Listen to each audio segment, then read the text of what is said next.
And here is the Writer's Almanac for Wednesday. It's the 18th of March, 2020. It's the birthday of Manley Hall, born in Peterborough, Ontario, 1901, fascinated by the occult, went to live in New York, worked for a while on Wall Street, and spent hours in the New York Public Library, working on his great book, which came out in 1928, The Secret Teachings of All Ages, an encyclopedic outline of Masonic, Hermetic, Kabbalistic, and Rosicrucian symbolical philosophy. It's the birthday of the poet Wilfred Owen, born in Shropshire, England, 1893, grew up in a well-to-do family. But when his grandfather died, it turned out the old man was broke. The family had to move into modest lodgings. Owen started writing poems as a boy, then enlisted to fight in World War I, became a lieutenant. Wounded in 1917, diagnosed with shell shock, sent to a hospital to recuperate, where he met the poet Siegfried Sassoon, and where he wrote many of his most famous poems, including Dulce et Decorum Est, a bitter poem that became the most famous to come out of World War I.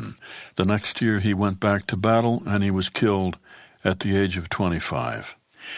It's the birthday of the French poet Stéphane Mallarmé, born in Paris in 1842, worked as a school teacher. Mallarmé, who said, "There is nothing but beauty, and beauty has only one perfect expression, poetry. All the rest is a lie."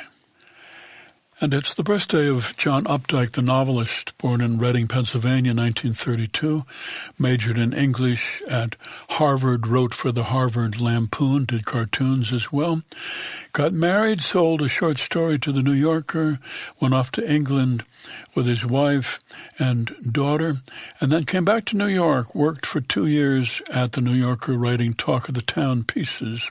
First column was so good that they raised his pay and paid him $200 a story instead of $100.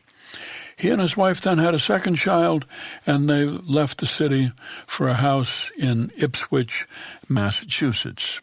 By 1959, John Updike was just 5 years out of college, but already he'd published more than 100 pieces in The New Yorker. He had 3 books, a novel, The Poorhouse Fair, a book of poems, The Carpentered Hen, a book of stories, The Same Door, and in the same year he began his novel Rabbit Run, which he followed with 3 sequels.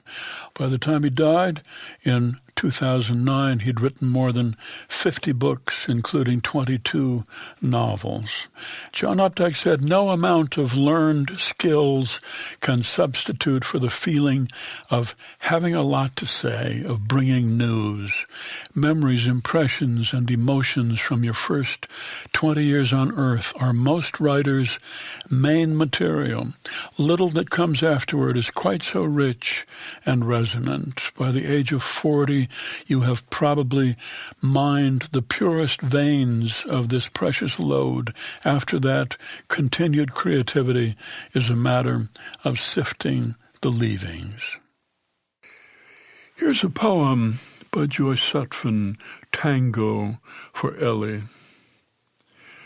The music begins, string bass and drums, then saxophone and the piano. The steps go like this, slow, slow, quick, quick, slow. For now, your partner is the moon, and just for this night, your hair is black and full of stars. The melody is steady as rain, sweet as bird song. A little something you will carry in your ear when you leave us for Argentina. Tango for Ellie, a poem by Joyce Sutphen, used by permission of the poet here on the Writer's Almanac. Funded by donations from listeners like you, now available on PRX for distribution by your local radio station. Be well, do good work, and keep in touch.